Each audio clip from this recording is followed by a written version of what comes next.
A full 90 minutes of Christmas Eve fun at Paul Whiteman's ABC Christmas Party.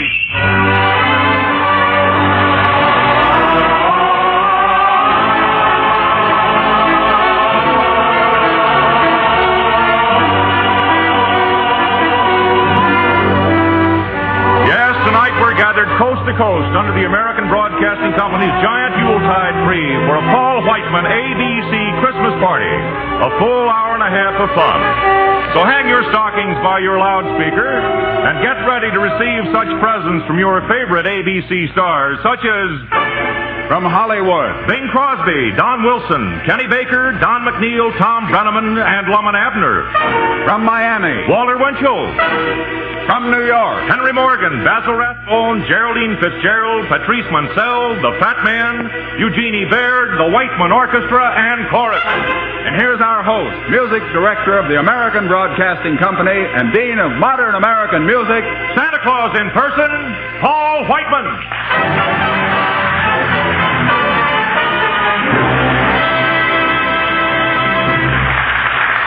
Thank you. And as the poet once said, "'Tis the night before Christmas, so greetings to all. If you sit back and listen, we'll have a big ball. Your stockings all hung by the speaker with care will fill to the top with top stars of the air. So mother and daughter and father and son, the party's all ready now. Let's have some fun."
Ladies and gentlemen, that's only the beginning. As we go along, we mean to fill your stockings with stars.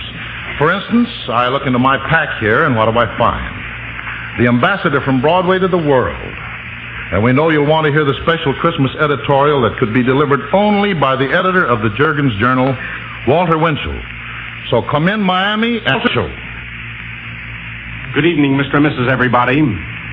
This is your New York correspondent's report on Christmas 1946. The holiday glow warms our land. Our cities, towns, villages, and whistle stops are alive with good cheer. The night sings with the sound of Yuletide bells, and the fingertips of trees are bejeweled with gleaming and dancing lights. Families are feasting on love and friendship. Laughter ripples in the throats of little children, Jack and Jill, and Jane and Jimmy. And a home becomes a cathedral tonight. Composers have put the magic of Christmas to music. Poets have sung its dreams and words. But the meaning of Christmas can be defined in one word: brotherhood. A really beautiful word and a wonderful ideal. In fact, it is the password to peace and goodwill.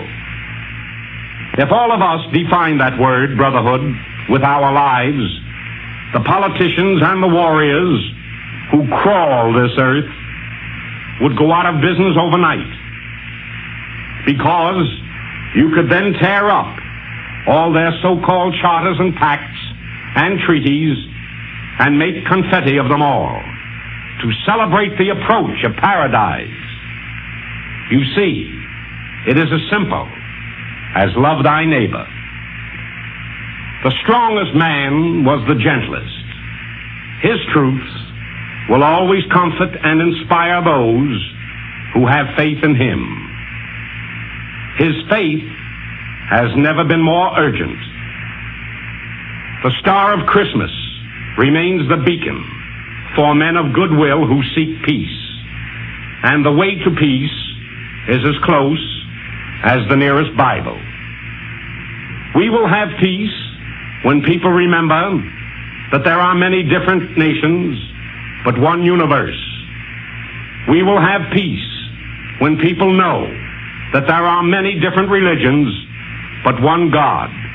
And when people remember that all of us came from the same dust. There is not one single social problem that cannot be solved by the Ten Commandments. There is not one single economic or political problem that cannot be solved by the Sermon on the Mount. And the best plan for universal amity is the Golden Rule. This weary world must rededicate itself to the greatest power of all, devotion to God. We can find our way through the uncertain future by following the road that began at Bethlehem. The place to start that journey is in your own heart. Good night, and a very Merry Christmas. Paul Whiteman has more ABC stars to put in your Christmas stocking, so we return you to New York. Thank you, Walter Winchell. Is this the way to Paul Whiteman's ABC Christmas party? Oh, young lady, this ain't the way to it. This is it. Well, then I have a Christmas card for you. Here it is. Let me see. This card says, as a gift to be placed in the stocking of every ABC listener, the Metropolitan Opera Association presents its youngest prima donna, Patrice Munsell. To have you, Patrice, and all I can say is this. When lovely girls like you become opera singers, why did I have to take up jazz? Well, you might be surprised, Pops, at the number of opera stars who are personal pals of Minnie the Moocher. But the Texas Company's Saturday afternoon Metropolitan Opera broadcasts are very popular with ABC listeners. So tonight I'd like to place an operatic gift in their stocking. Well, good. And in my opinion, no young lady in or out of the opera can fill a stocking better than lovely Patrice Munsell. But you tell us about your gift, Patrice. Well, I think one of the most popular of all coloratura arias is the Polonaise from the Opera Mignon. It's lilting, light-hearted, and gay, and it's called Je suis Titania. I am fair Titania. With Paul Whiteman's help, here it is.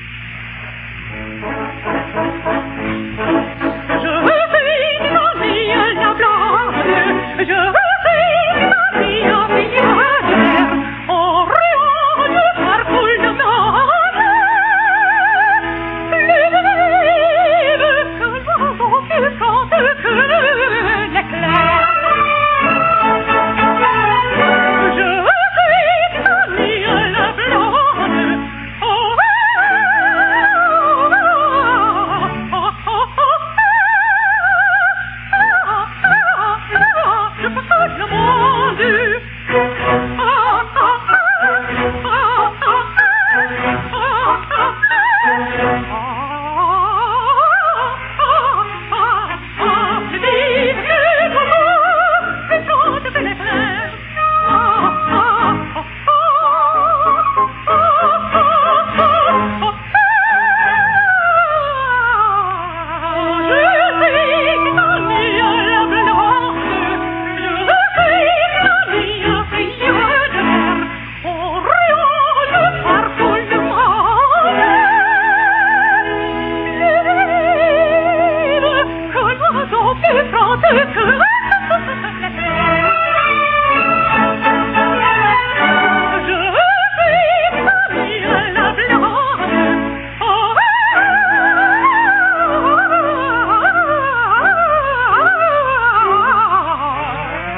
du parti, ma sortie sans déjà les nuits. Lui, en tout en marche dans ma cour, son temps de plaisir et l'amour.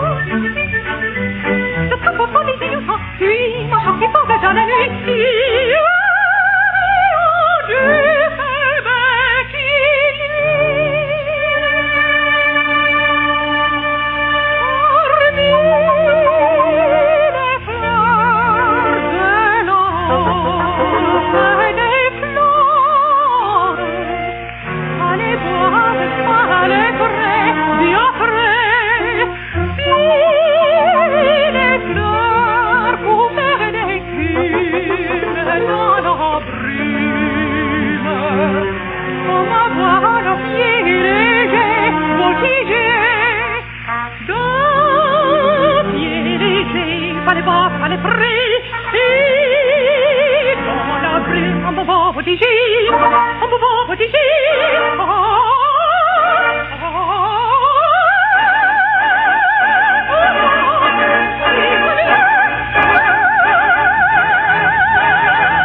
Thank you, Patrice Munsell, and may all your Christmases be bright.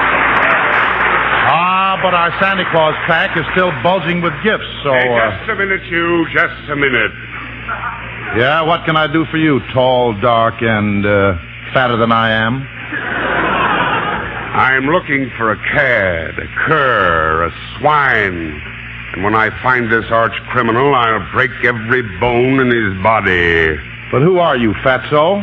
What's your name? The name, sir, is J. Scott Smart.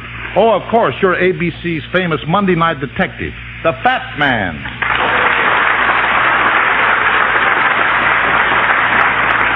Yes, Paul, that's right. But when paunchy Pop Whiteman calls the Fat Man fat, that's a case of the Pop calling the kettle black. Hey, Fatso? Just so, Fatso, but about this criminal you're trailing. Are you serious about that? Deadly serious, Paul. And this is the way it all came about.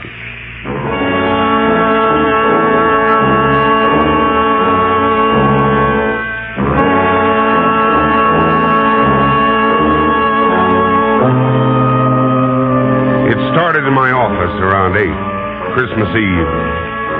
I was finishing up some odds and ends so I'd have time the next day for a Yuletide dinner and a couple of hours of relaxation. Suddenly, the door opened, and a man walked in. Maybe walk is the wrong word to use. Crawled or slithered would be better. Because he looked like a guy with one foot in the grave and the other on a blob of motor oil. With his eyes pinned on mine, he came up to my desk, clutching a small scrap of paper in his trembling hand. You're the fat man? Yes, that's right. My name's Alex. Alex who? Yes, Alex. What's on your mind, Alex? I got a job for you.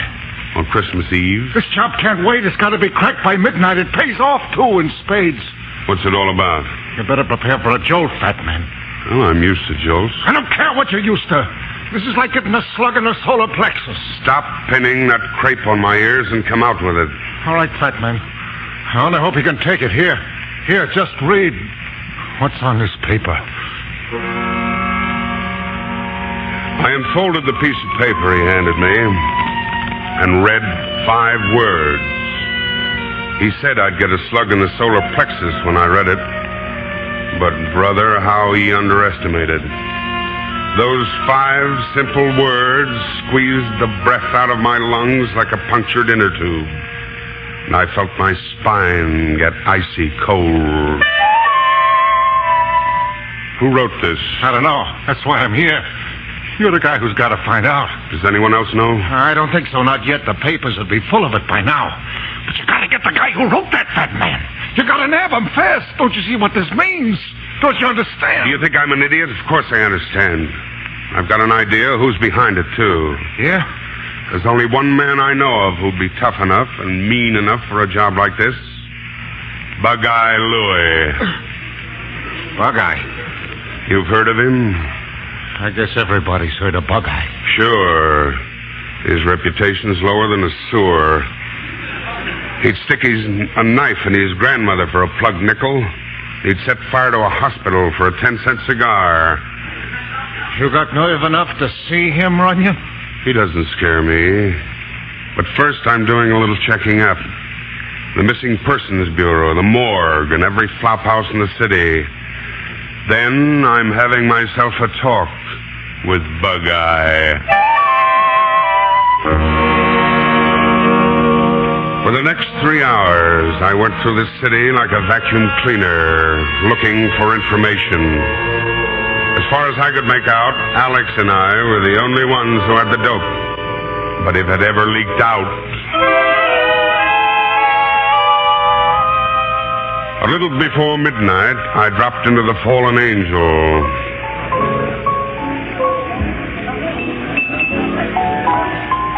I stepped up to the bar, and then had a casual look around. The joint was mobbed with the usual crowd, half of them packing guns. The place was tough, and the clientele was even tougher. It seemed like a likely place to get buried from. Then I noticed something else. A few feet away from me at the bar. She was tall, slim, and beautiful, in a strapless evening gown.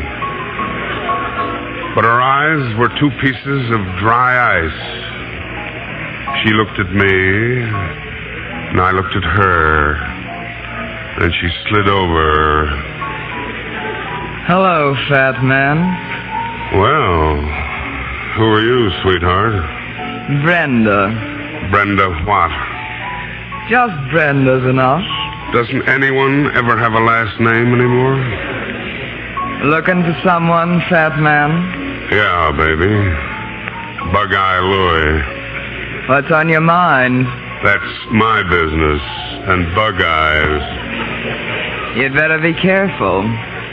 Coppers are poison to Bug-Eye. I don't get much of an appetite with his kind either, sweetheart. And I've got a gun that can talk his language. Listen, Fadden. Take a tip from me. Get out of here while the getting's good. You heard her, fat man. You better take her advice. Well, Bug-Eye Louie. Good evening. Yeah, what's good about it? Not you. I was hoping I'd meet up with you one day. The feeling was mutual. Don't start anything, honey. Nothing here. You keep quiet. That's not a nice way to talk to a lady. Well, you find out how I talk to a gent. Don't reach for your gun, Bug-Eye. What are you doing here, fat man? What do you want? An explanation. For what? For this. Oh, so it got back to you, huh? I'll say it did. Now, out with it, you murderous weasel. Is it true or isn't it? You'll find out in just a few seconds. It's midnight. Sure. All right, Rat, start marching. You're on your way to headquarters. Says who? Bug-Eye, no! Don't shoot! Runyon, come out here quick! What's up, Alex? Come out and look, he's here! What's that?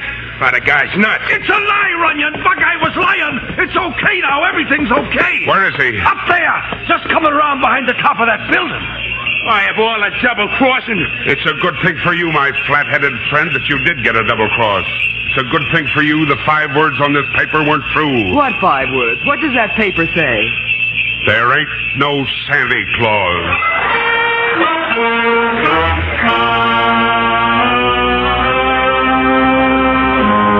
Yes, that was a night to remember.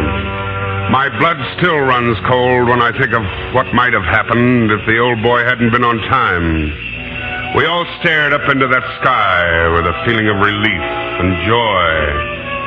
Even Bug-Eye seemed to soften, and his face took on a funny smile. As I turned and started walking slowly back to my apartment for a good night's rest, I heard his grating, pebbly voice behind me as he called out, Merry Christmas, fat man!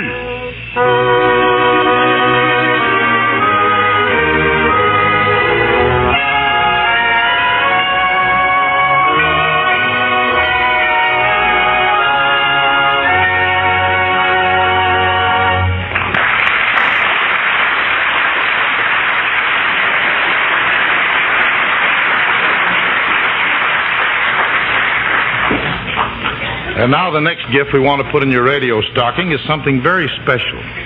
She's a beautiful actress who's also a very fine singer. And just to show you how I feel about her, I'm going over right now and try to date her up. Pardon me, miss. Didn't I meet you at Atlantic City? Dear me, what a very corny approach. Corny? What do you mean, corny? Before you say a thing like that, Junior, you're supposed to give a wolf whistle. A-tweet, a-tweet. And there she is, guest of the party. She's lovely. She uses bubble gum. And she's not engaged. 9-year-old Joan Laser.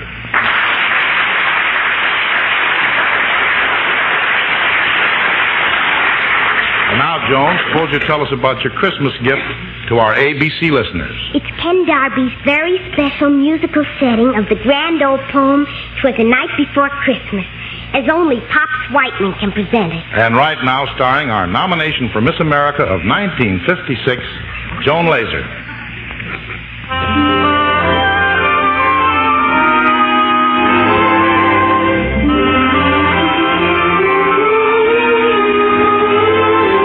The night before Christmas, and all through the house, not a creature was stirring, not even a mouse. The stockings were hung by the chimney with care.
such a clatter. I sprang from my bed to see what was the matter. Away to the window I flew like a flash, tore open the shutters, threw open the sash. Then, what to my wondering eye should appear but a miniature sleigh and a tiny reindeer with a little old driver so lively and quick that I knew right away that it must be Saint Nick. More rapid than eagles, his horses they came, and he whistled and shouted and called him by name. Now Dasher, now Dancer, now Prancer, now Vixen, on Comet, on Cupid, on Donner and Blitzen. To the top of the porch, to the top of the wall, dash away, dash away, dash away, dash away, oh. So up to the housetops of coursers they flew with a sleigh full of toys, and St. Nicholas too. And then in a twinkling I heard on the roof all the clattering noise of his galloping hoof. All bundled and burned from his head to his foot, old Santa was covered with ashes and soot. I knew in my head and was turning around, when down the chimney he came with a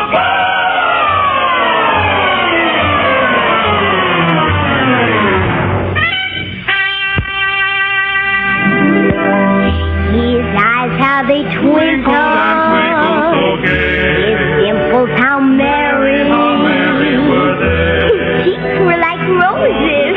Like a cherry all wrinkled with fun. His droll little mouth was drawn up like a bow. The beard on his chin was as white as the snow. The stump of a little old pipe he held tight in his teeth, and the smoke went around and around and around his head like a wreath. He was chubby and plump, a right jolly old elf. Then I laughed and I laughed and I laughed when I saw him in spite of myself. He had a broad face, oh, and a little round belly, oh, that shook when he laughed, oh, like a bowl full of jelly. Oh, he gave me a wink of his eye and a twist of his head. A chuckle and a smile I knew all the while I had nothing to dread. He spoke not a word, but went straight to his work and filled all the stockings, then turned with a jerk, then laying a finger aside of his nose and giving a nod of the chimney he rolled.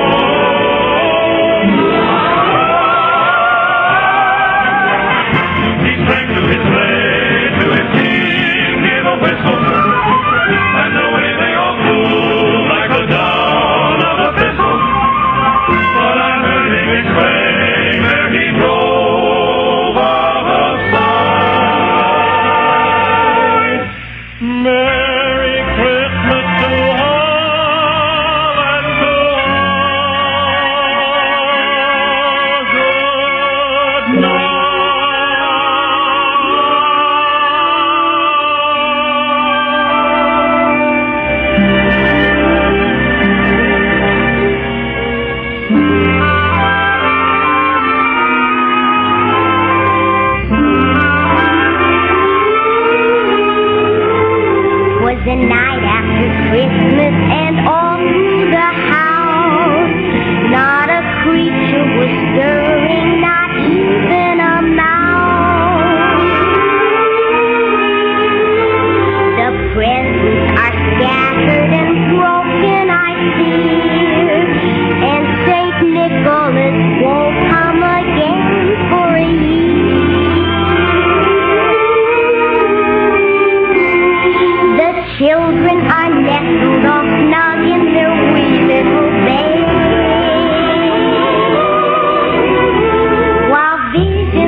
station identification.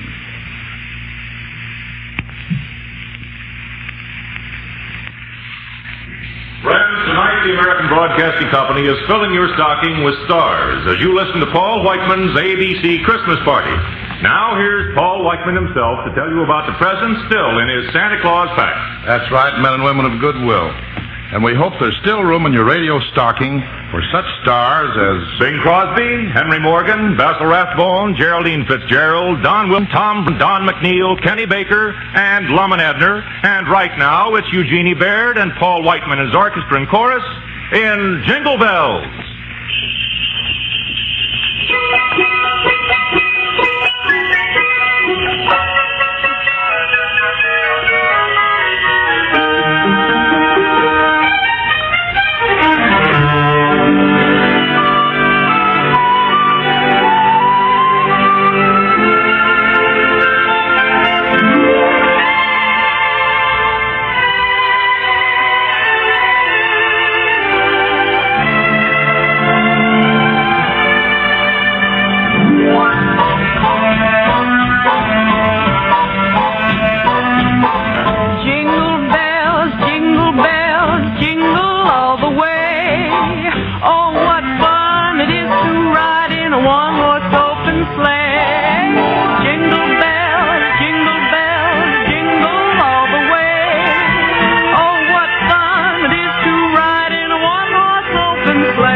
One-horse open sleigh, o'er the fields we go, laughing all the way. Bells on bobtail ring, making spirits bright. What fun it is to ride and sing a sleighing song tonight. Jingle bells, jingle all the way. Oh, what fun it is to ride in a one-horse open sleigh.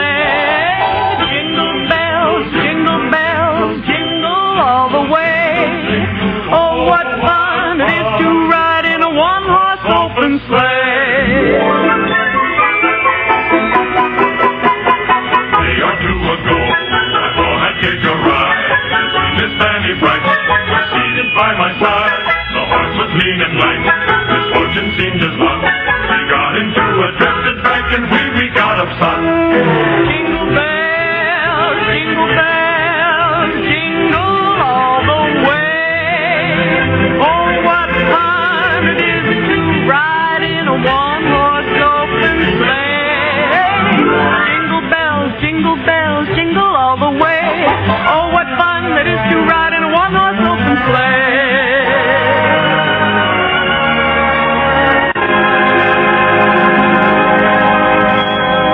Now the ground is white. Go it while you're young. Take the girls tonight and sing this sleighing song. Just get a bobtail nag, 244 his speed, then hitch him to an open sleigh and crack, you'll take the lead. Jingle bells, jingle all the way. Oh, what fun it is to ride in a one-horse open sleigh. Jingle bells, jingle all the way. Oh, what fun it is to ride in a one-open sleigh.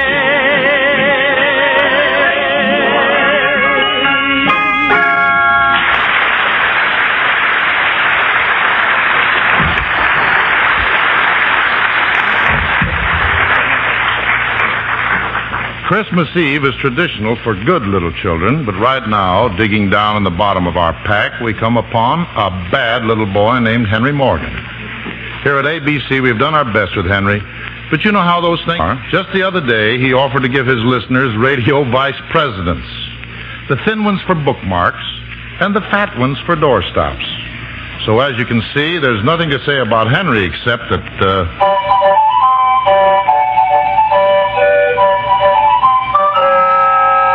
Good evening, anybody. Here's Morgan.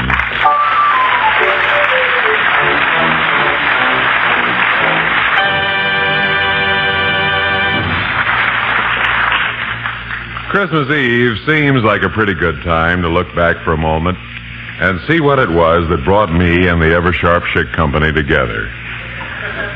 I want to wish you and them the best of everything tonight, but somehow I'll never forget the day I finally got in to see the vice president of the company, who was very anxious to sponsor this program that he'd heard about. He had this big, impressive office, see, with a lot of books and pictures. And when I came in, he said, "How do you do? What's your name? Look, what kind of program is this here program of yours like anyways, huh?" "Well, it's... I'll tell you what we need here. You see, now, what we need here is a good bloody detective show, you know what I mean?" Yes. Perhaps you mean something like this? Now you got me backed in this corner, mushhead Maloney, with a door locked and no windows and 100 feet off the ground and soundproof walls, and you got a gun and I ain't, and we're 12 miles from town and I'm bleeding to death. Well, what will happen now? Will Sam Shovel be able to get out of this? Will the mysterious stranger return? And what of little Murgatroyd? Who is Sylvia?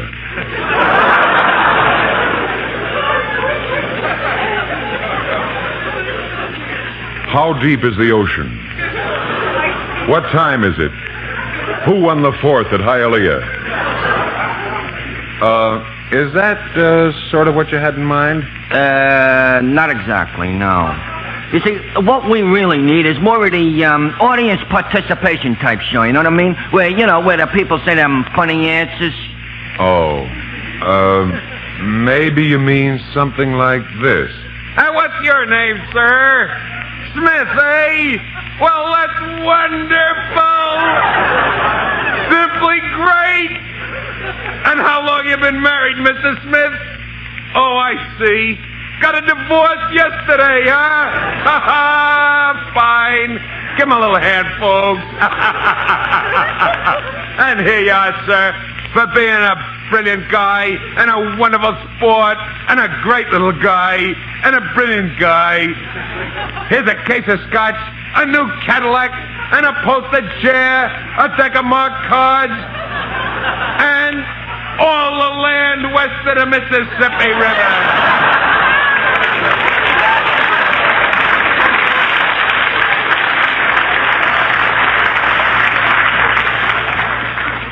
Is that what you had in mind? Not exactly, no. No, it needs more of, like a news commentator, maybe. I see. You mean something like this? It was predicted in this column last month, mind you, that this month would be December.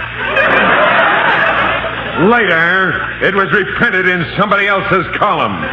This boy thinks he should get the credit, but I said it first. Ha! I got it first from our next president, J. Edgar Hoover. Is that what you had in mind? Not exactly, no. You see, it'd be better if you had some dialects in it, you know what I mean? Oh, dialect. Yes. You mean something like this? We want to wish you all a very Merry Christmas and a Happy New Year. No. Higher, maybe. We want to wish you a very Merry Christmas and a very Happy New Year. No. Mesdames, Messieurs, for you is me my heart with joy full. Comrade! No.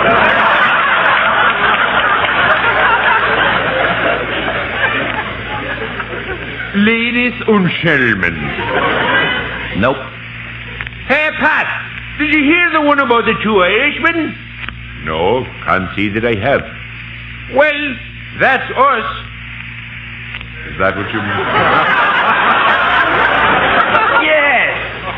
Except that, it should have an orchestra and some jokes. You know what I mean? Well, to tell you the truth, I'm afraid I don't get it. What is it that you really want? Well, I want to wish you a Merry Christmas and a very Happy New Year.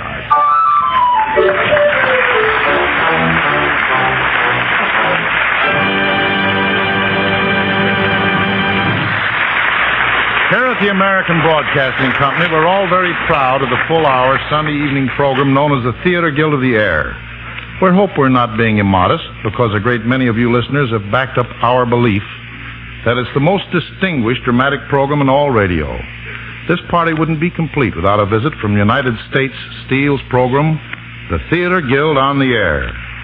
So we are proud to present Basil Rathbone and Geraldine Fitzgerald in an adaptation of Stephen Vincent Benet's little miracle play, A Child is Born.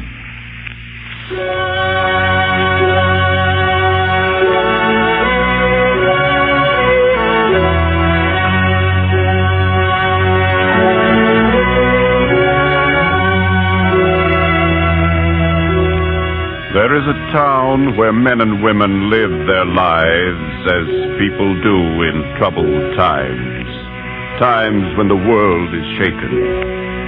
There is an inn. A woman sings there in the early morning.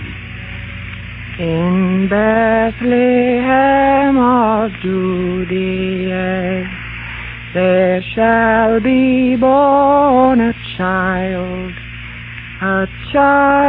born of woman, as yet undefiled.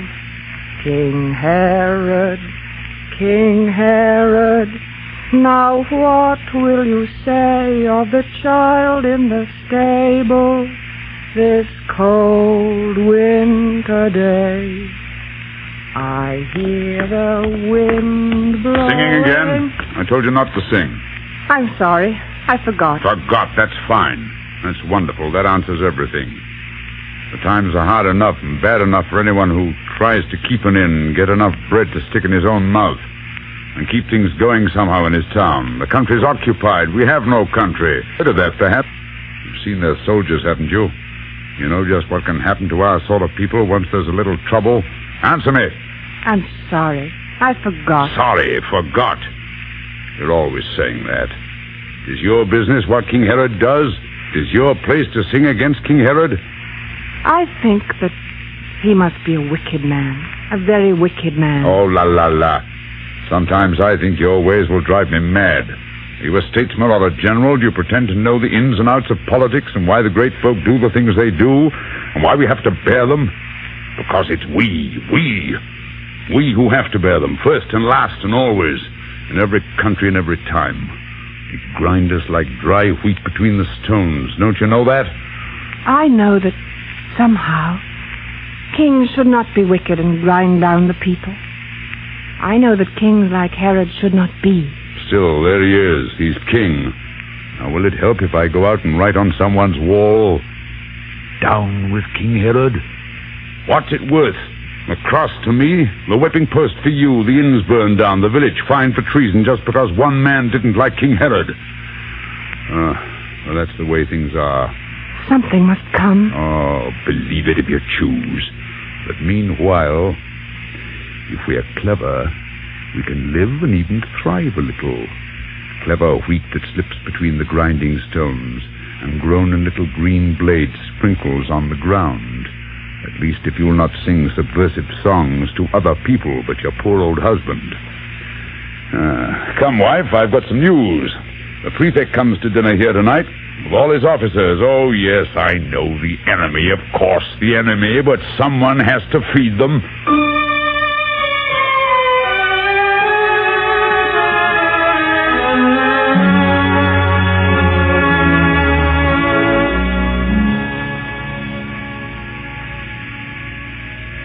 Why do you sit there, staring at the fire, so silent and so waiting and so still? I do not know. I'm waiting. Waiting? For what? I do not know. A something new and strange. Something I've dreamt about in some deep sleep, truer than any waking. Heard about, long ago, so long ago, in sunshine and the summer grass of childhood when the sky seems so near. I do not know its shape, its will, its purpose, and yet all day its will has been upon me. More real than any voice I ever heard. More real than yours, or mine, or our dead child's. More real than all the voices there upstairs brawling above their cups. More real than light. And there is light in it, and fire and peace, newness of heart and strangeness like a sword, and all my body trembles under it. And yet, I do not know. You're tired, my dear. Well, we shall sleep soon. No, I am not tired. I am expectant. As a runner is before a race, a child before a feast day. Expectant. For us all, for all of us who live and suffer on this little earth with such small brotherhood. Something begins. Something is full of change and sparkling stars. Something is loosed that changes all the world. And yet, I cannot read it yet. I wait and strive and cannot find it. Hark!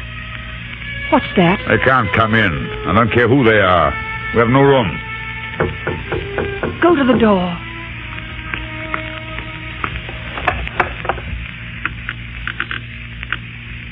Well?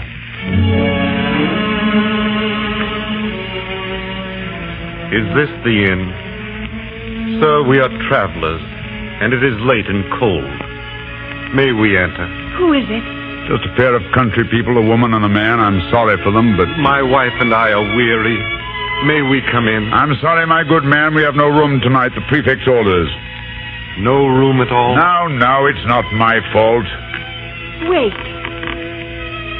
Good sir, the enemy are in our house, and we...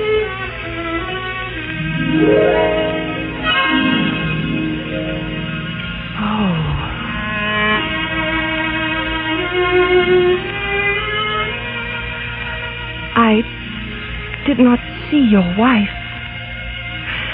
I did not know. Her name is Mary. She is near her time. Yes. Go, get a lantern, quickly.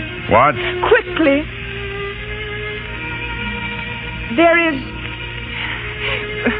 We have a stable at the inn, safe from the cold at least. And if you choose, you shall be very welcome. It's poor.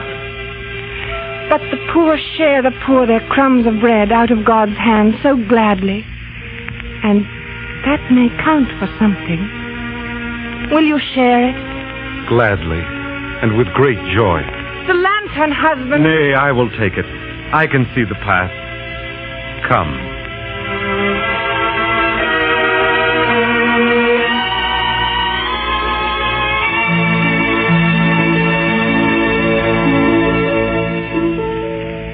The night deepens. The stars march in the sky. The prefect's men are gone. The inn is quiet. But in the street outside, the shepherds from the hills, voices raised to the glory of the star, moved humbly past the inn to the stable, all living flowed. The shepherds and great kings with strange and memorable beasts and crowns upon their heads.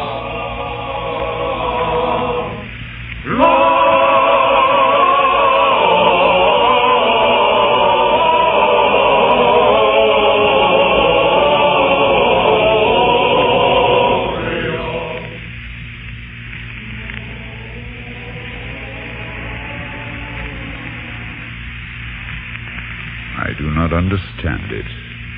They're gone. They do not even look at me or pause. Though there's no other inn.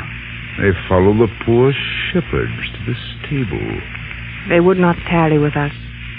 No, not one. And yet... Peace, husband. You know well enough why none would tarry with us. And so do I. I lay a while in sleep, and a voice said to me, Gloria, Gloria, Gloria in excelsis Deo. The child is born. The child is born. And yet, I did not rise up and go to him, though I had waited and expected long. For I was jealous that the child should die, and her child live.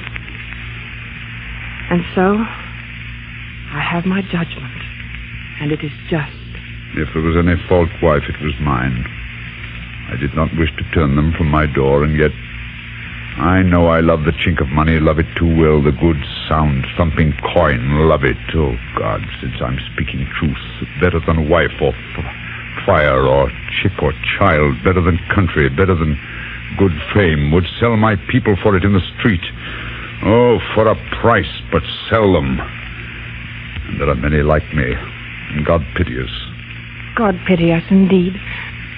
For we are human and do not always see the vision when it comes, the shining change. Or if we see it, do not follow it, because it is too hard, too strange, too new, too unbelievable, too difficult, warring too much with common easy ways. And now I know this, standing in this light. Life is not lost by dying. Life is lost minute by minute, day by dragging day, in all the thousand small, uncaring ways, the smooth, appeasing compromises of time, which are King Herod and King Herod's men always and always. You who love money, you who love yourself, you who love bitterness, and I, who loved and lost and thought I could not love again, and all the people of this little town, rise up. The loves we had were not enough. Something is loose to change the shaken world, and with it, we must change. Now, that's well said. Who speaks there? Who are you? Who? Oh, my name is Dismas. I'm a thief. You know, the starved, flea-bitten sort of boy who haunts dark alleyways in any town, sleeps on a fruit sack, runs from the police, begs what he can, and borrows what he must. That's me. What have you taken? Nothing. I tried the stable first, and then your cellar.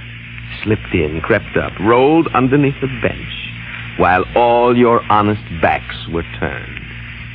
And then... And then? Well, something happened. I don't know what. I didn't see your shepherds or your kings, but in the stable I did see the child, just through a crack in the boards. One moment's space. That's all that I can tell you. Is he for me as well? Is he for me? For you as well. Has he come to all of us, or just to you? To every man alive. If it were true, if he had really come to all of us, I say to all of us, then honest man or thief, I'd hang upon a cross for him. Would you? I see that I've said something you don't like. Something uncouth and bold and terrifying. And yet I'll tell you this. It won't be till each one of us is willing, not you, not me, but every one of us, to hang upon a cross for every man who suffers, starves, and dies. Fight his sore battles as they were our own, and help him from the darkness and the mire, that there will be no crosses and no tyrants, no Herods and no slaves. Well, it was pleasant thinking things might be so. And so I'll say farewell. I've taken nothing. And he was a fair child to look on. Wait. Why? What is it you see there by the window? The dawn. The common day. The ordinary, poor day. The shepherds and the kings have gone away. The great angelic visitors are gone. He is alone. He must not be alone. I do not understand you, wife. Nor I. Do you not see? Because I see at last. Dismas the thief is right. He comes to all of us, or comes to none. Do you not see he must not be alone? I think that I begin to see. And yet... We are the earth his word must sow like wheat, and if it finds no earth, it cannot grow. We are his earth, the mortal and the dying, led by no star, the sullen and the slut, the thief, the selfish man, the barren woman, who have betrayed him once and will betray him, forget his word, be great a moment's space under the strokes of chance, and then sink back into our small affairs. And yet, unless we go, his message fails. Will he bring peace? Will he bring brotherhood? He will bring peace. He would bring brotherhood. And yet, he will be mocked at in the street. Will he slay King Herod and rule us all? He will not slay King Herod. He will die. There will be other Herods, other tyrants, great wars and ceaseless struggles to be free, not always won. These are sad tidings, are they? No, no. They are glad tidings of great joy, because he brings man's freedom in his hands. And though he die, his word shall grow like wheat. And every time a child is born in pain and love, and freedom hardly won, born and gone forth to help and aid mankind, there will be women with a right to say, Gloria, Gloria in excelsis Deo, a child is born. Come, let us go. What can we bring to him? What mortal gift? My pocket's empty and my rags are bare. But I can sing to him. That's what I'll do. And if he needs a thief to die for him... I will give all my gold. I will give my heart. And I, my faith, through all the years and years, though I forget, though I am led astray, though after this I never see his face, I will give all my faith. Come, let us go. We, the poor earth, but we the faithful earth. Not yet the joyful, not yet the triumphant, but faithful, faithful through the mortal years. Come.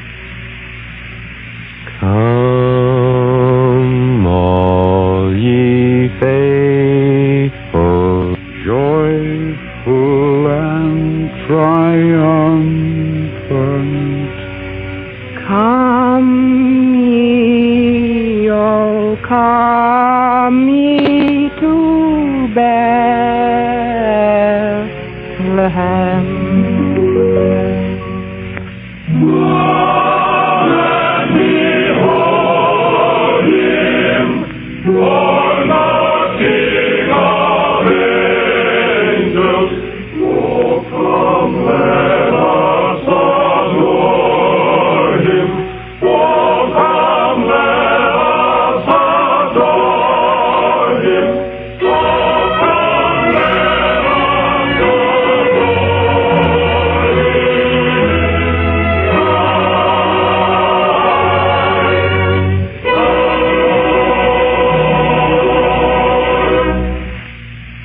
On a fitting theme to Basil Rathbone and Geraldine Fitzgerald, our blessings and our thanks.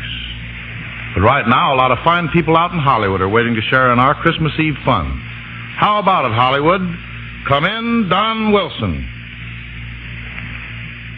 That was really wonderful, Pops. Now you and the Whiteman Band and all your New York guests can squat around the ABC Christmas tree, while out here in Hollywood we take over our portion of the party.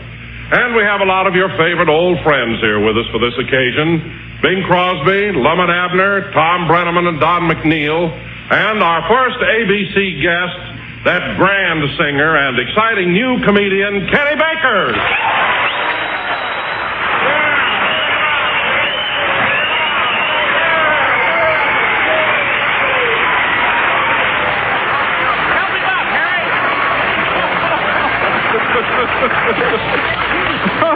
Oh, thanks, Don Wilson, and thank you, everybody. But, Don, I'm afraid I haven't too much time to spend with you this evening. You see, I've got to get back to Glamour Manor and get ready for my own Christmas party. Well, that's all right, Kenny. We were sort of expecting a song, but if you're in a hurry, I'll sing. Yeah. Oh, Don, you're kidding. Oh, no, I'm not. I started in radio as a singer. Yeah, and all that's left now is the body of Frank Sinatra. Well, I'm serious, Kenny. I started in Denver in 1923 as a singer. Oh, you did? And in some places, I'm considered even bigger than Crosby. Yeah. In some places, you are bigger than Crosby. In fact, Don, you've got places where places aren't even supposed to be. Oh, you think I'm fat? Well, what are those things around your middle? Tires? Well, they're not fat. Then what are they? Tires. Yeah. No wonder you have the only belt buckle in Los Angeles that lights up and flashes Goodrich Silvertown. Well, Kenny, since you can't stay and I have to go to the hotel and get some fresh clothes, how about all of us dropping over to Glamour Manor a little later on, huh? Oh, Don, that'd be wonderful. And bring the whole ABC network with you, will you? Gee, well, ain't radio wonderful, folks. That's the date, Kenny. All right. How are the Christmas preparations going on over at our little hotel? Well, fine, Don, except for one thing. I can't get used to Christmas in Hollywood. You know, no snap in the air, no snow. What do you mean? It's good and cold in California. It says here in this Florida paper. Yeah. Well, it could be cold. I don't really know because a fan of Glamour Manor sent me a handmade quilt for my bed all the way from South Carolina. Oh, one of those Southern comforts. Oh, an excellent Christmas. Well, I see what you mean, but as long as I know that you're going to sing White Christmas, let's pause long enough for station identification. All right, Don.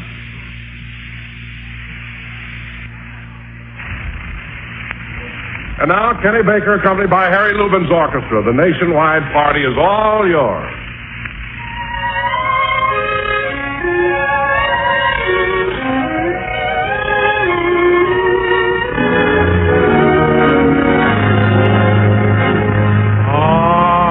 I'm dreaming of a white Christmas, just like the ones I used to know, where the treetops glisten and children listen to hear sleigh bells in the snow.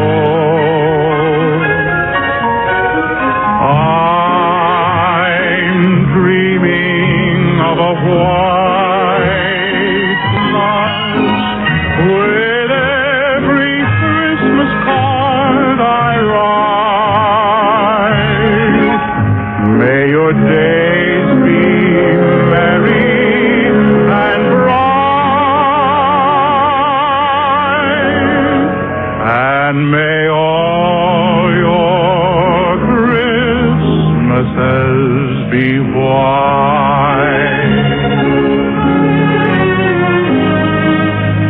The sun is shining, the grass is green, the orange and palm trees sway. There's never been such a day in Beverly Hills, L.A. But it's December the 24th, and I am longing to be up north.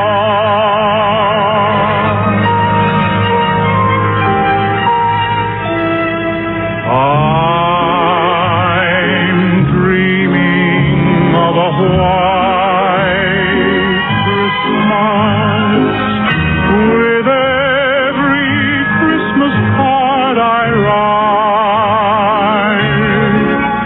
May your days be merry and bright,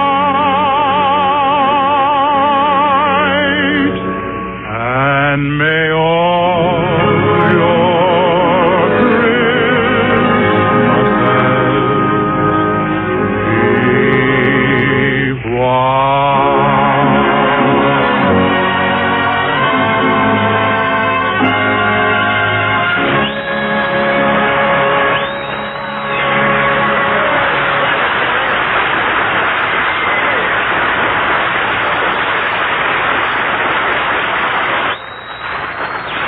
Well, Kenny, snow or no snow, you certainly brought a breath of Christmas to all of us. And we'll be seeing you just a little later when we drop in on you at Glamour Manor. Well, so long, Don, and don't forget, that's the date. Okay.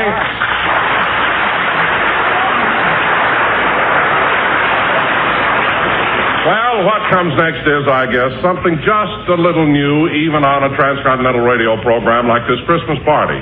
Because Tom Brenneman in Hollywood and Don McNeil in Chicago both have to be up with Santa Claus reindeer in the morning to do their own two shows, and they're not with us this evening in the studio. But instead, we've run special lines into the living room of Tom Brenneman's house out here and to Don McNeil's family, gathering 2/3 of the way across the country.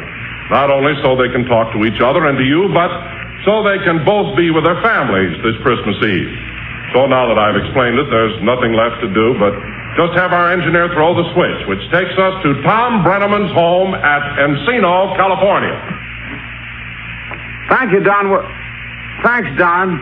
Yeah, well, as Don just told you, there's someone else to make this a joint party.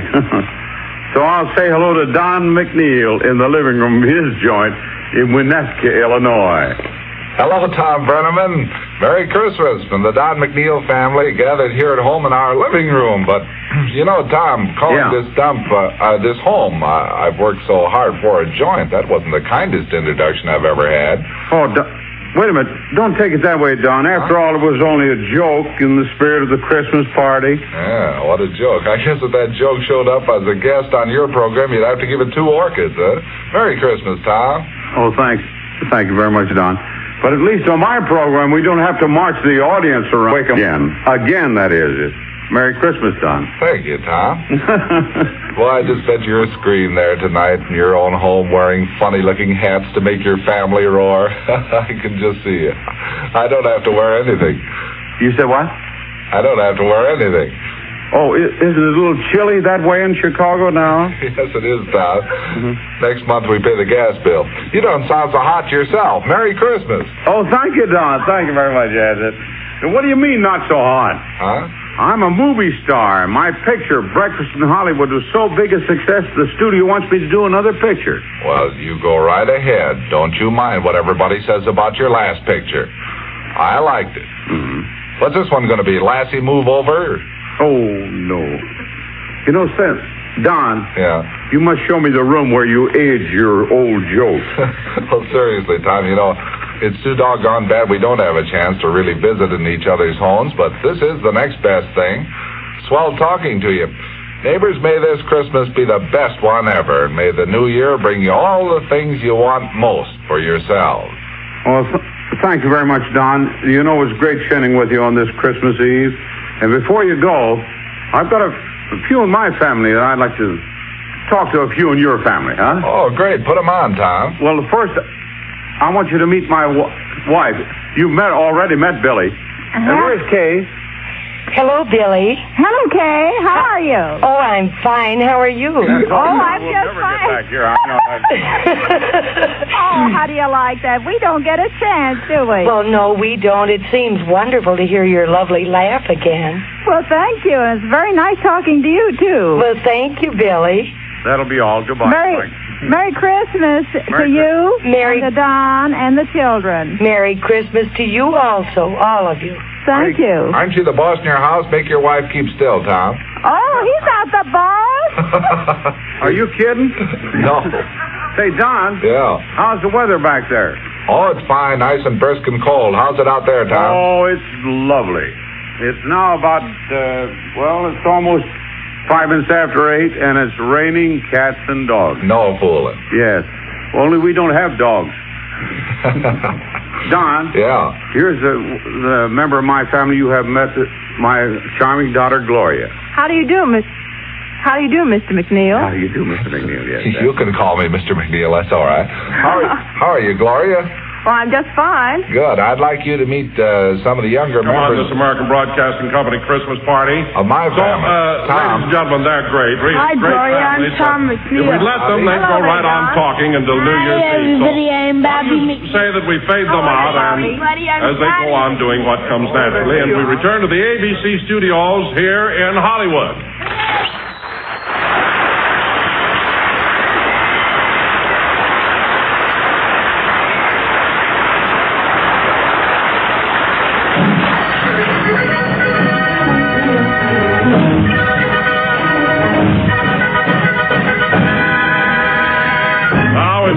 Women's Orchestra setting the pace for the topical, tuneful, and timely Toy Trumpet.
Heartbreaking, half-baked hostelry he operates on the outskirts of Hollywood.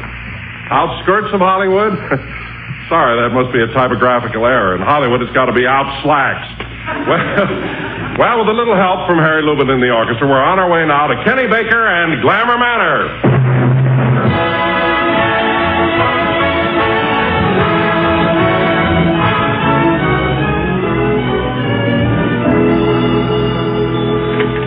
Glamour Manor, 32 rooms and 2 baths. Kenny Baker, owner-manager speaking. Over. What's that? I'm sorry, I didn't quite get your name. Who? I met you in a hospital? Oh, hello, Mother.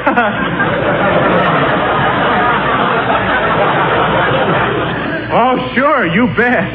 Well, I wouldn't miss it. I'll be home with you tomorrow for Christmas dinner, yeah. Goodbye, dear. Well, Kenny, here I am to find out what's going on at Glamour Manor on Christmas Eve. Where's Schlepp and Miss Biddle and Barbara? Well, gosh, Don, they're all out doing their last-minute Christmas shopping. But doesn't the hotel look swell? Yes, it does, Kenny. But, hey, what's that suitcase doing over there in the middle of the lobby? Oh, well, the man in 309 asked me to help him pack it, so I saved room. I packed him in it, too. Yeah, but you left one of his arms sticking out. Well, gee, how else would he be able to carry it? Oh, excuse me, Don. Hello? Glamour Mates by month of the week. When it rains in Hollywood, the hotel's up the creek.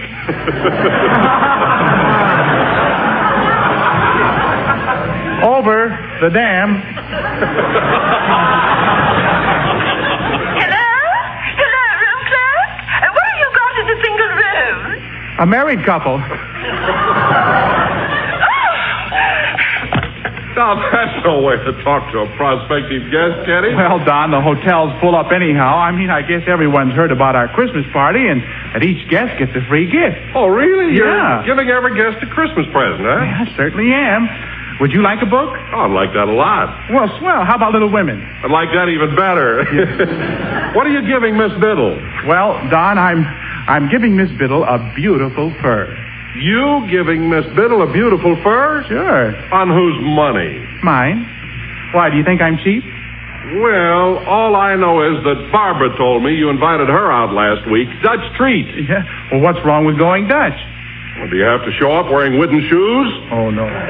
Just what kind of a fur are you getting, Miss Biddle, Kenny? Well, I don't know yet, Don. I was busy when I saw Miss Biddle go out, so I gave the boy next door the money, and he went out and bought it and put it up in her room as a surprise. This I have to see, and I have to go upstairs to my apartment, so I'll just slip into her room and look for myself. Well, go ahead, Don, and tell me what you think of the fur. You know, I'm awfully anxious to find out. Okay, Kenny, I'll be back in 2 shakes of a cat's tail. Yeah, okay. Mr. Baker, I have a bone to pick with you. Yes, you haven't put on a pound, have you, Mrs. Bindlestiff? Last week, I gave you a package to mail to my niece, marked Fragile China. She just phoned me that it's never arrived. Well, of course not. She won't get that package for at least a month. At least a month? Why not? Madam, have you any idea how far it is to Fragile China? Oh, Mr. Baker, you're a nincompoop. A complete nincompoop. Gee, I thought I had some parts missing. Hey, Kenny, something terrible's happened. Well, what's the matter, Don? You look as pale as a sheet. Double bed size, of course. Oh, I'm not kidding, Kenny. I just went up to Miss Biddle's room, and there are no furs there. There's nothing in her room but a little Christmas tree. Oh, my goodness, this is awful, Don. Why, we've been robbed. Well, that's what I think. We ought to call the police. Now, wait a minute. I should say not. I know how to solve crimes. What do you think I do nights when I can't sleep? Read detective stories? No, drink Ovaltine. Now, come on, Wilson. We're going up and solve that crime. Well, now, you just better get a hold of yourself, Kenny. You're kind of panicky, and you're shaking more than the last man on a conga line. Why, what are you talking about? There's never been a quitter in the Baker family. No, sir. My father used to tell me, son, the Bakers don't know what it means to quit. Son, the Bakers don't know the meaning of failure. Son, the Bakers don't know what it means to be afraid.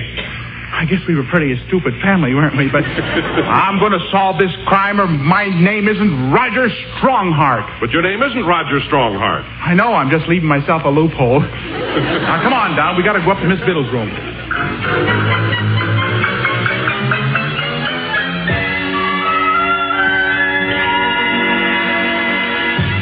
Come on, Kenny. Open Miss Biddle's door. Well, first tell me one thing. Is there anybody in her room by the name of Ruth? Ruth? Of course not. Uh-huh. Just as I thought. Another ruthless crime. Oh, Kenny. Kenny, that's plain stupid. Oh, yeah? Well, I may seem dumb to you, Don Wilson, but when somebody tries to outsmart me, they can do it every time. Oh, Kenny. Now, come on, I'll open the door. Okay. See? Nothing in here but a little Christmas tree. Oh, Don, you're right. And I know the boy put the fur up here because I asked him about it. Yeah, but that isn't finding anything. Now, let's be scientific. Who would steal a fur? A woman. Right. Therefore, I think there must be a woman hidden in the closet, and I'm going in after her. Oh, Don, if you're right, you'd better let me go with you. Nonsense. I'll go in after that woman alone. And if I whistle like this, she's dangerous. Yeah? And if I whistle like this, stay out. I'll handle her myself. Now, wait a minute, Don. Oh, look, here comes the boy from next door. Hello, Mr. Baker. I'm glad you're up here. Now, look at here, young man. What did you do with the fur I told you to buy for Miss Biddle? Well, gee, Mr. Baker, it's right there on the table. On the table? There's nothing on that table but a little Christmas tree. Now, what did you do with all that money I gave you to buy a fur? All that money? Oh, jeepers, that tree ain't a pint of a hemlock. And I got the best-looking fur Christmas tree I could get for your 97 cents.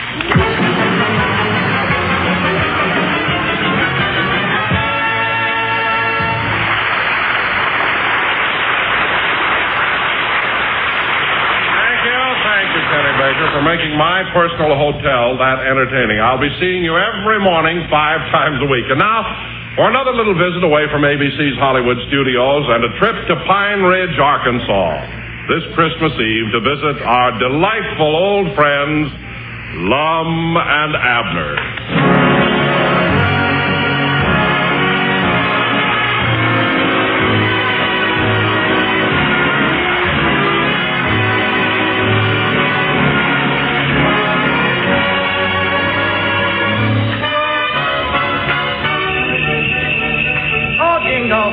Jingle bells, jingle.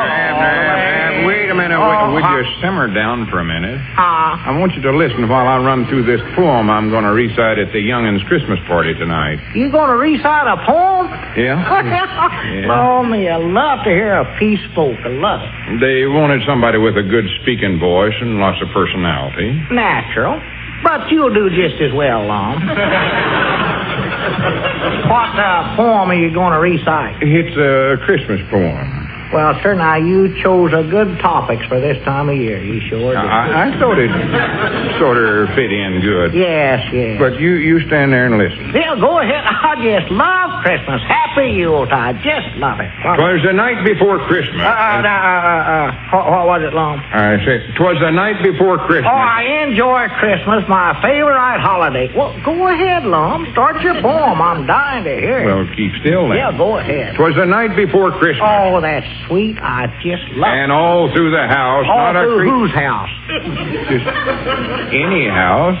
And all through the house, not a creature was... Oh, was... it's a vacant house, huh? No, there's a family living in it. Got some young'uns. The Bates' place? Not necessary. Well, they got young'uns, little Doody and Dulcie. All right. Make it the Bates' then. Yeah. Can't understand why it's so quiet around there, though. There's the noisiest two little brats I ever know. Well, go ahead, Lum. 'Twas the night before Christmas, and all through the house... What's the matter now? All through the Bates' house. All right. 'Twas the night before Christmas, and all through the Bates' house... Yeah. Not a creature was stirring, not even a mouse. He might be caught in a trap. Keep it. I'm out. Their stockings The was... mouse is stocking? No, silly. Well, I was going to say, no wonder they couldn't hear the mice if they're running around their stocking feet.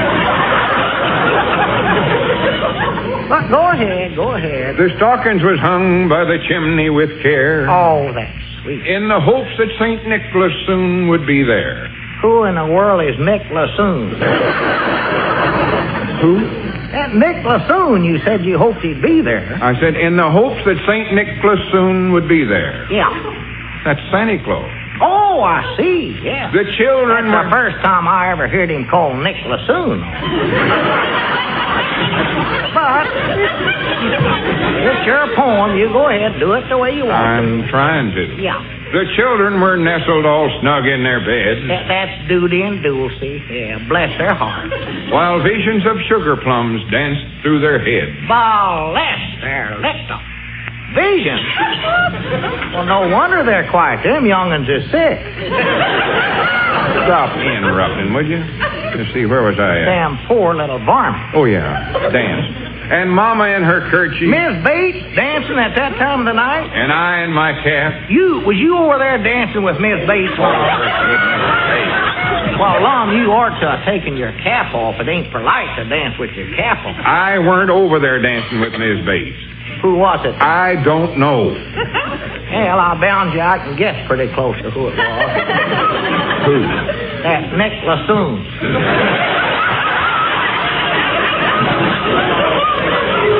Abner, will you just hash up and listen? I'm mixed up. I forget where I was at in the poem. Nick and Miss Bates was dancing. Yeah. Or no. They're going to wake up the kids, too, if they ain't here. And Mama in her kerchief. In her what? Kerchief. Gesundheit. And I in my cap. Yeah, you better keep your cap on, Lum, as long as you're catching cold, sneezing that away. Go ahead. When out on the lawn there arose such a clatter. Old man Bates coming home.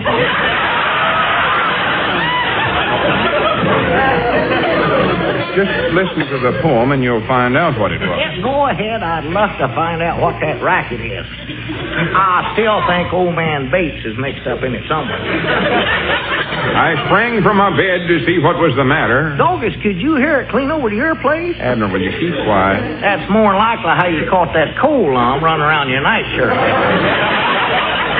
Go ahead. Away to the window I flew like a flash. Good for you. Tore open the shutters and threw up the sash. Just barely made it, huh?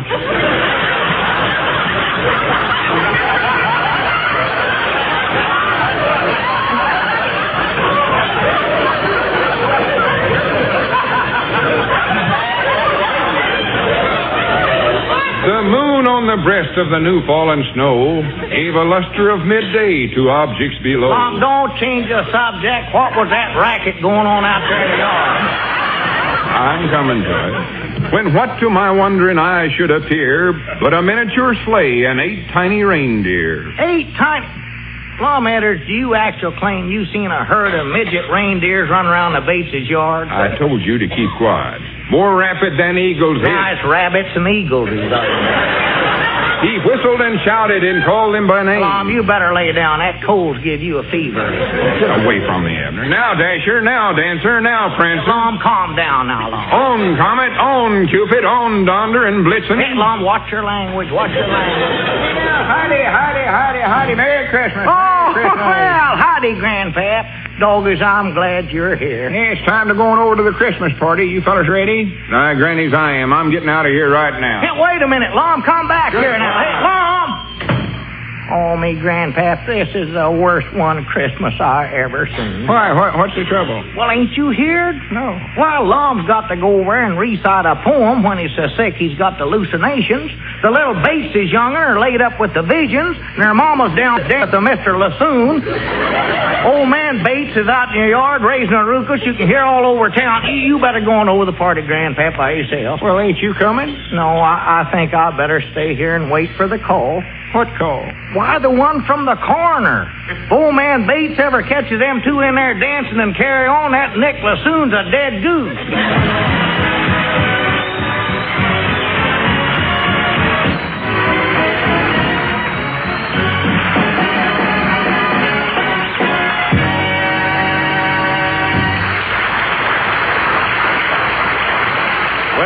As you can see, it's certainly a different kind of Christmas down there on Old Pine Ridge, but it sure is entertaining.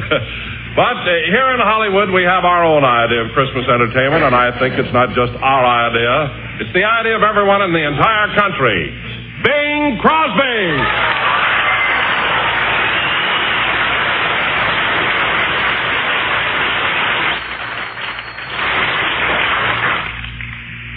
Thank you, Don. There's a simple story filled with promise of what happened on December 24th, which was written almost 2,000 years ago. This being another Christmas Eve, I'd like to read again the story of the Nativity from the book of Luke, chapter 2.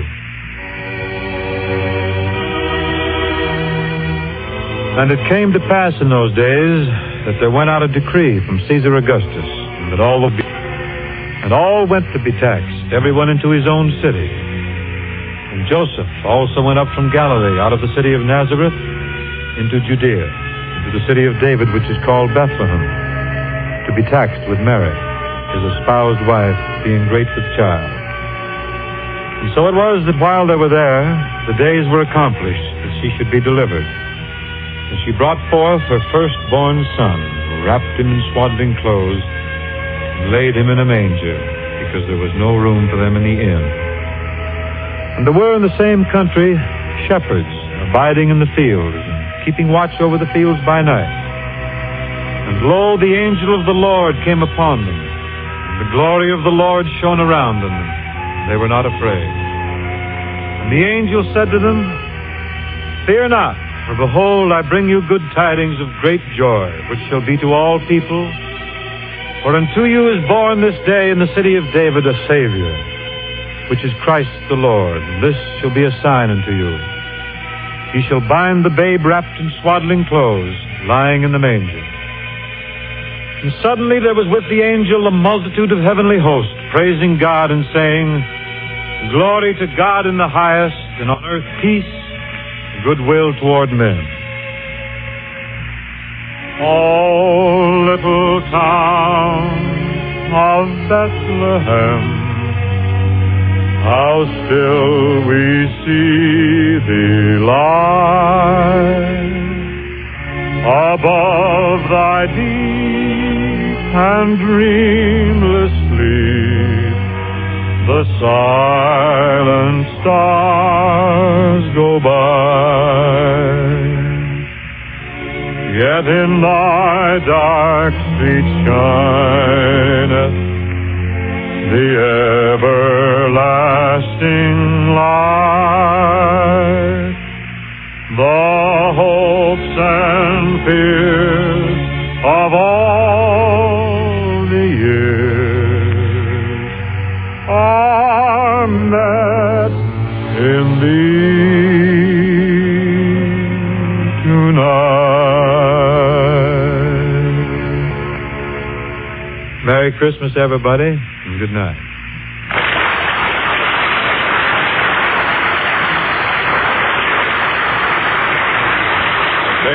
That was great. Thanks so much. And so, with a final Christmas greeting from all of us here in Hollywood, we now go back to Paul Whiteman in New York. This is Paul Whiteman back in New York with a very warm feeling about the heart and a large lump in the throat. I want to extend my sincere thanks to all who've helped to make ABC's big Christmas party a big success. Most particularly, I want to send a message of good hope and cheer to all our servicemen and women who are still in the hospitals, the brave men who've offered the greatest gift of all as they fought for the one who was born this day, the Prince of Peace. To them and to each of you everywhere, heaven's best blessings be upon you. And now to all a happy Christmas, and to all a good night.